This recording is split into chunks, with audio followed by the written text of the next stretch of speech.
മലയാള ഭാഷയ്ക്കും സാഹിത്യത്തിനുമായി ജീവിതം സമർപ്പിച്ച പുഷ്പാലയം പുഷ്പകുമാറിന്റെ സ്മരണാർത്ഥം ഏർപ്പെടുത്തിയ പുഷ്പാലയം പുഷ്പകുമാർ ലിറ്റററി പ്രൈസിന് ഈ വർഷം പ്രശസ്ത നോവലിസ്റ്റും കഥാകാരനുമായ സുഭാഷ് ചന്ദ്രനെ തെരഞ്ഞെടുത്തു. Doctor Aju K Narayanan, Cheppad Rajendran, Indulekha K എന്നിവരടങ്ങുന്ന ജഡ്ജിംഗ് കമ്മിറ്റിയാണ് സുഭാഷ് ചന്ദ്രനെ തെരഞ്ഞെടുത്തത്. മലയാള ഭാഷയ്ക്കും സാഹിത്യത്തിനുമായി ജീവിതം സമർപ്പിച്ച പുഷ്പാലയം പുഷ്പകുമാറിന്റെ 2ാം ചരമവാർഷികം ആചരിക്കും. പുഷ്പാലയം പുഷ്പകുമാറിന്റെ സ്മരണാർത്ഥം ഏർപ്പെടുത്തിയ പുഷ്പാലയം പുഷ്പകുമാർ ലിറ്റററി പ്രൈസിന് ഈ വർഷം തിരഞ്ഞെടുത്തിരിക്കുന്നത് പ്രശസ്ത നോവലിസ്റ്റും കഥാകാരനുമായ സുഭാഷ് ചന്ദ്രനെയാണെന്ന് സംഘാടകർ വാർത്താസമ്മേളനത്തിൽ അറിയിച്ചു. മലയാള ഭാഷയ്ക്കും സാഹിത്യത്തിനും അതിൻ്റെ അധ്യാപനത്തിനുമായി ജീവിതം ഒഴിഞ്ഞുവെച്ച വ്യക്തിയായിരുന്നു ശ്രീ പുഷ്പാലയം പുഷ്പകുമാർ. പ്രത്യേകിച്ച് മധ്യകേരളത്തിൽ കായംകുളത്തിൻ്റെ പ്രവിശ്യയിൽ ഒക്കെ സജീവ സാന്നിധ്യമായിരുന്നു അദ്ദേഹം. 2 വർഷം മുമ്പ് വിട പറഞ്ഞു. അദ്ദേഹത്തോടുള്ള സ്നേഹവും സ്മരണയും നിലനിർത്തുന്നതിന് വേണ്ടി അദ്ദേഹത്തിൻ്റെ സുഹൃത്തുക്കളും നാട്ടുകാരും പ്രത്യേകിച്ച് കണ്ടല്ലൂർ ഗ്രാമനിവാസികളും ഒക്കെ ചേർന്ന് അദ്ദേഹത്തെ ഓർമ്മിക്കാൻ വേണ്ടി ഒരു ലിറ്റററി പ്രൈസ്, ഒരു സാഹിത്യ അവാർഡ് ഏർപ്പെടുത്തിയിരുന്നു. ഇക്കഴിഞ്ഞ വർഷം അങ്ങനെ ഒരു അവാർഡ് നമ്മൾ കോൺസ്റ്റിറ്റ്യൂട്ട് ചെയ്തു. കേരളത്തിലെ ഏറ്റവും പ്രഗത്ഭനായ ലിറിസിസ്റ്റ്, ഗാനരചയിതാവും കവിയുമായ റഫീഖ് അഹമ്മദിനായിരുന്നു അന്നത്തെ അവാർഡ്. സാഹിത്യ ലോകത്ത് പുതിയ പുതിയ ഭാവുകത്വം എഴുത്തിൽ കൊണ്ടുവരുന്ന ഒരാളായിരിക്കണം നമ്മൾ തിരഞ്ഞെടുക്കേണ്ടുന്നത്. കാരണം അവാർഡുകളുടെ പെരുവെള്ളച്ചാട്ടത്തിനകത്താണ് കേരളം കടന്നു പോകുന്നത്. അതുകൊണ്ട് ഒരു വലിയ ദിശാബോധം കൊടുക്കുന്ന അവാർഡായിരിക്കണം ഇത് എന്ന ഒരു ധാരണ ഞങ്ങൾക്കിടയിൽ ഉണ്ടായിരുന്നു. അങ്ങനെ നോക്കിയപ്പോഴാണ് കഴിഞ്ഞ വർഷം നമ്മൾ ഒരു കവിക്കാണ്, ലിറിസിസ്റ്റിനാണ് അവാർഡ് കൊടുത്തതെങ്കിൽ ഇപ്രാവശ്യം അതൊരു ഫിക്ഷൻ രചനയ്ക്ക് കൊടുക്കാമെന്ന് തീരുമാനിക്കുന്നു. നോവൽ, ചെറുകഥ പോലെയുള്ള സാഹിത്യ മണ്ഡലത്തിൽ അതിഗംഭീരമായി വർത്തിക്കുന്ന ഒരാളെ പരിഗണിക്കാമെന്ന് തീരുമാനിക്കുന്നു.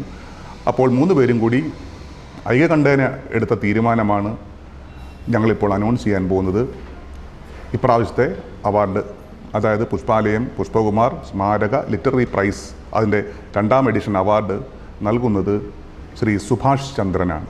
ഇതിപ്പോൾ നമ്മൾ വയലാർ അവാർഡ് പോലെ അല്ലെങ്കിൽ കേരളത്തിലെ പ്രസ്റ്റീജിയസ് ആയിട്ടുള്ള ഏതൊരു ലിറ്റററി അവാർഡിനെയും പോലെ വളരെ പ്രസ്റ്റീജിയസ് ആയിട്ട് നിലനിർത്തുന്ന ഒരു അവാർഡാണ്. ഇപ്പം ഞങ്ങളെ സംബന്ധിച്ചിടത്തോളം ഒരു കാരണവശാലും സാഹിത്യ ഗുണമല്ലാതെ മറ്റ് യാതൊരു പരിഗണനകളും ഈ വിഷയത്തിൽ കൊണ്ടുവരികയില്ല. ഞങ്ങൾ കൊടുക്കുന്ന ആ അവാർഡ് അതിന് ഏറ്റവും കൂടുതൽ അർഹതയുള്ള സാഹിത്യകാരന് തന്നെയായിരിക്കും, അല്ലെങ്കിൽ സാഹിത്യകാരിക്ക് തന്നെയായിരിക്കും. അപ്പോൾ ഇതിങ്ങനെ വിശദമായി പറയാനുള്ള കാരണം, ഇപ്പം നമ്മൾ കഴിഞ്ഞ പ്രാവശ്യം റഫീഖ് അഹമ്മദിനാണ് കൊടുത്തത്. ഇപ്രാവശ്യം നമ്മൾ ഡോക്ടർ അജു നാരായണൻ പ്രഖ്യാപിച്ചു കഴിഞ്ഞു, അത് സുഭാഷ് ചന്ദ്രനാണ് കൊടുക്കുന്നത്. അപ്പോൾ സുഭാഷ് ചന്ദ്രനെ പോലുള്ള ഒരു നോവലിസ്റ്റ്, അതായത് അദ്ദേഹത്തിൻ്റെ ആ നോവൽ പ്രതിഭയുടെ പ്രാഥമിക ഘട്ടം മാത്രമേ എത്തിയിട്ടുള്ളൂ. ആ പ്രാഥമിക ഘട്ടത്തിൽ പോലും എങ്ങനെയാണ് മനുഷ്യൻ്റെ ഭാവനയും മനുഷ്യൻ്റെ ജീവിതവും, അല്ലെങ്കിൽ ഫിക്ഷനും റിയാലിറ്റിയും തമ്മിലുള്ള സംഘർഷം എങ്ങനെയാണ്, ആ സംഘർഷത്തിലൂടെ എങ്ങനെയാണ് മനുഷ്യൻ്റെ നിഗൂഢമായ മാനസിക ഭാവങ്ങളെ ആവിഷ്കരിക്കാൻ കഴിയുന്നത്. ഇത് നമ്മൾ വായിക്കുന്ന സന്ദർഭത്തിൽ സാധാരണ നോവലിൽ നിന്നും വ്യത്യസ്തമായിട്ട്, അതായത് പോസ്റ്റ് മോഡേണിസം എന്നൊക്കെ പറയുന്ന ആ അവസ്ഥയിൽ നിന്നും മാറി ആധുനികാനന്തരതയ്ക്ക് ശേഷമുള്ള ഒരു മാനസികാവസ്ഥയിലേക്ക് മലയാള എഴുത്തുകാരെ കൊണ്ടുപോവുകയാണ് ചെയ്യുന്നത്. പുഷ്പകുമാറിന്റെ സ്മൃതി ദിനമായ സെപ്റ്റംബർ 5 തിരുവോണമായതിനാൽ അനുസ്മരണ സമ്മേളനവും അവാർഡ് ദാനവും 2026 ജനുവരി ആദ്യവാരം കണ്ടല്ലൂർ ആർട്ട് ആൻഡ് ലിറ്റററി അസോസിയേഷന്റെ 50ാം വാർഷികാഘോഷ വേളയിലാണ് നടത്തുന്നത്. കഴിഞ്ഞ വർഷം പുഷ്പാലയം പുഷ്പകുമാർ ലിറ്റററി പ്രൈസ് ലഭിച്ചത് കവി റഫീഖ് അഹമ്മദിനാണ്. Doctor Aju K Narayanan, Cheppad Rajendran, Indulekha K എന്നിവരടങ്ങുന്ന ജഡ്ജിംഗ് കമ്മിറ്റിയാണ് ഈ വർഷം സുഭാഷ് ചന്ദ്രനെ അവാർഡിനായി തെരഞ്ഞെടുത്തത്.